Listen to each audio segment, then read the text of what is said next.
உங்கள் முதுகுக்கு பின்னால் யாரோ ஒரு நபர் உங்களை வீழ்த்த திட்டம் தீட்டுகிறார்கள் என்று தெரிந்தால் நீங்கள் என்ன செய்வீர்கள்? பதறுவீர்கள், பயப்படுவீர்கள் இல்லையா? இன்று நாம் பார்க்க போகும் கதை புத்தரின் வரலாற்றிலேயே மிக மோசமான துரோகத்தை பற்றியது. ஒருவன் புகழுக்காகவும் பதவிக்காகவும் எந்த எல்லைக்கும் செல்வான் என்பதற்கு இந்த கதை ஒரு சாட்சி. தன் தந்தையையே கொன்ற மகன், தன் குருவையே கொல்லத் துணிந்த சீடன். இறுதியில் அந்த துரோகம் அவர்களை என்ன செய்தது? வாருங்கள், வரலாற்றின் அந்த இருண்ட பக்கத்தை தமிழ் விஸ்டம் டெய்லி மூலம் புரட்டி பார்ப்போம். கதை ஜெதவன மடாலயத்தில் தொடங்குகிறது. ஆனால் இதன் வேர் ராஜகிருக நகரத்தின் இருண்ட அரண்மனை அறைகளில் இருந்தது. தேவதத்தன் புத்தரின் உறவினர், ஆனால் புத்தரின் பரம எதிரி. தேவதத்தனுக்கு புத்தரைப் போல புகழ் வேண்டும், மரியாதை வேண்டும் என்ற பேராசை இருந்தது. ஆனால் தர்மத்தின் வழியில் செல்ல அவனுக்கு பொறுமை இல்லை. அதனால் குறுக்கு வழியை தேர்ந்தெடுத்தான். அவன் குறிவைத்தது மகத நாட்டு இளவரசன் அஜாதசத்ருவை. இளம் இரத்தம் கொண்ட அஜாதசத்ருவிடம் சென்று தேவதத்தன் ஆசை வார்த்தைகளை அள்ளி வீசினான். இளவரசரே, உங்கள் தந்தை பிம்பிசாரர் கிழவராகும் வரை நீங்கள் ஏன் காத்திருக்க வேண்டும்? உங்களுக்கு இப்போதே அதிகாரம் வேண்டாமா? நான் ஒரு திட்டம் சொல்கிறேன். நீங்கள் உங்கள் தந்தையை கொன்று அரசனாகுங்கள். நான் புத்தரை தீர்த்து கட்டி சங்கத்தின் தலைவனாகிறேன். நாம் இருவரும் இந்த உலகத்தையே ஆளலாம். யோசித்துப் பாருங்கள், ஒரு துறவி சொல்லும் வார்த்தையா இது? ஆனால் பதவி ஆசை கண்ணை மறைக்க அஜாதசத்ரு அதற்கு சம்மதித்தான். விளைவு, தர்மத்தின் காவலராக இருந்த மன்னர் பிம்பிசாரர் சிறையில் அடைக்கப்பட்டு பசி கொடுமையால் துடிதுடித்து இறந்தார். ஒரு மகன் தன் தந்தைக்கு செய்த இந்த கொடுமை வரலாற்றின் கரும்புள்ளி. அங்கே மகன் தந்தையை கொன்றான். இங்கே தேவதத்தன் புத்தரை தீர்த்து கட்ட 3 முறை முயற்சி செய்தான். கூலிப்படையை ஏவிவிட்டான். மலை உச்சியிலிருந்து பெரிய பாறையை உருட்டிவிட்டான். மதம் பிடித்த யானையை புத்தர் மேல் ஏவிவிட்டான். அந்த யானையின் பெயர் நாலகிரி. அதற்கு மதுவை கொடுத்து வெறி கொள்ளச் செய்து புத்தர் வரும் வீதியில் அவிழ்த்து விட்டான் தேவதத்தன். மலை போல ஆக்ரோஷமாக ஓடி வந்த அந்த யானை வழியில் இருந்தவர்களை தூக்கி எறிந்துவிட்டு புத்தரை நோக்கி பாய்ந்தது. சீடர்கள் அனைவரும் பயந்து சிதறி ஓடினார்கள். ஆனால் புத்தர் மலையைப் போல அசையாமல் நின்றார். அவர் கையில் ஆயுதம் இல்லை, ஆனால் அவரிடம் மெத்தா என்ற அன்பும் கருணையும் இருந்தது. புத்தர் தன் கருணை பொங்கும் கண்களால் அந்த யானையை ஏறிட்டு பார்த்தார். அந்த வினாடி ஒரு அதிசயம் நடந்தது. மதம் பிடித்து ஓடி வந்த நாலகிரி புத்தரின் அன்பிற்கு முன்னால் அப்படியே அடங்கியது. தன் தும்பிக்கையை தாழ்த்தி அந்த மகா ஞானியின் காலடியில் மண்டியிட்டது.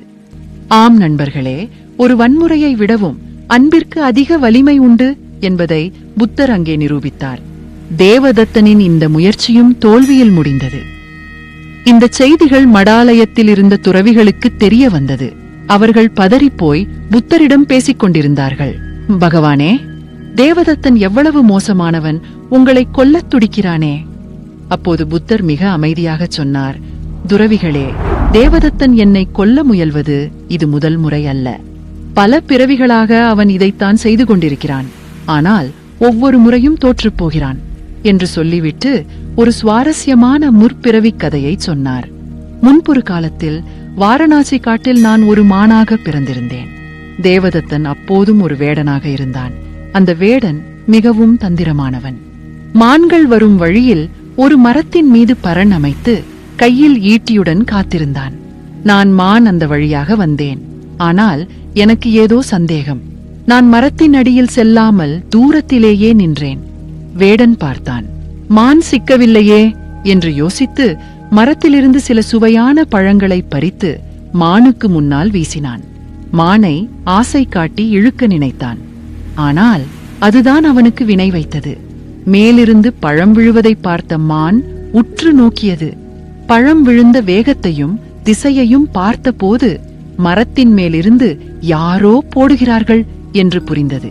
அந்த மான் மரத்தை பார்த்து சத்தமாகச் சொன்னது, ஓ மரமே, நீ எப்போதும் பழங்களை நேராகத்தான் கீழே போடுவாய். ஆனால் இன்று இயற்கை விதிக்கு மாறாக பழங்களை யாரோ வீசுவது போல வீசுகிறாய். உனக்கு மேலே என் எதிரி இருக்கிறான். அதனால் நான் வேறொரு மரத்தை தேடிச் செல்கிறேன். வேடனுக்கு திகைப்பு. தன் தந்திரம் பலிக்கவில்லையே என்று கோபத்தில் ஈட்டியை கீழே எறிந்தான். அப்போது அந்த மான் சொன்னது, வேடனே, இன்று நீ குறி தவறலாம், ஆனால் உன் தீவினை குறி தவறாது, அது உன்னை துரத்திக் கொண்டே வரும். இந்த கதையை சொல்லி முடித்த புத்தர் தேவதத்தனின் நிலையை விளக்க ஒரு பயங்கரமான உதாரணத்தை சொன்னார். அது மாலுவா கொடி. யச அச்சந்த துசீலியம் சாலம் மாலுவா இவ ஓததம் ஆவ் திசோ நம் யதா இச்சதி சோ அத்தாரம் ததா கரோதி. தமிழ் விளக்கம். மாலுவா கொடி எப்படி ஒரு சால மரத்தை சுற்றி படர்ந்து அதை முழுவதுமாக அழித்து விடுகிறதோ, அப்படியே ஒழுக்கமற்றவனின் தீய செயல்கள் அவனது எதிரி விரும்புவதைப் போலவே அவனுக்கு கேடு செய்கின்றன. புத்தர் ஏன் இங்கே மாலுவா கொடியை உதாரணமாக சொன்னார் தெரியுமா? காட்டில் சால மரம், சால் ட்ரீ, மிகவும் வலிமையானது. வெளியிலிருந்து வரும் புயலோ மழையோ அதை எளிதில் சாய்க்க முடியாது. ஆனால் இந்த மாலுவா கொடி இருக்கிறதே, இது ஆரம்பத்தில் மிகச் சிறியதாக அழகாக அந்த மரத்தின் அடியில் முளைக்கும். மரமும் பாவம், சின்ன கொடிதானே என்று அதை வளரவிடும். அந்த கொடி மெல்ல மெல்ல மரத்தை சுற்றி கொள்ளும். மேலே போய் கிளைகளையும் இறுகப்பற்றும். ஒரு கட்டத்தில் அந்த கொடி மரத்தை விட பெரிதாகி சூரிய வெளிச்சம் மரத்திற்கு படாதவாறு மறைத்துவிடும். இறுதியில் அந்த மரம் பட்டுப்போய் செத்து விழுந்துவிடும்.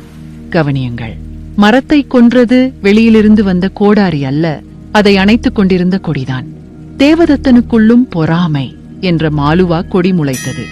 அவன் அதை ஆரம்பத்திலேயே கிள்ளி எறியாமல் வளரவிட்டான். அது அவனையே முழுவதுமாகச் சுற்றி இறுதியில் அவனையே அழித்தது. தேவதத்தனின் கதை நமக்கு சொல்லும் பாடம் ஒன்றுதான்.